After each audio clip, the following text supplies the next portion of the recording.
जय नेपाल।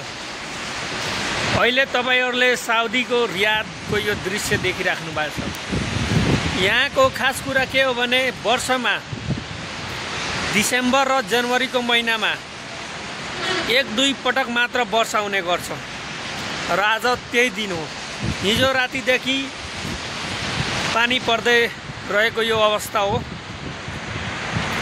र तपाईहरुले देखिराख्नु भएको छ। यसले साउदीले बालुवा रेत भएको ठाउँलाई कतिको विकसित गरेको छ र कतिको विकास गरेको छ। यो जुन तपाईहरुले देख्नुहुन्छ नि यो बाटो, यो चौतर्फी बाटो हो। तल पनि बाटो माथि पनि बाटो गरेर राउन्ड शेपमा गोलो आकारमा बनाएको छ। किन बनाएछ होला र यसको बनाएको कारण के हो कमेन्ट गर्नु होला। जय नेपाल।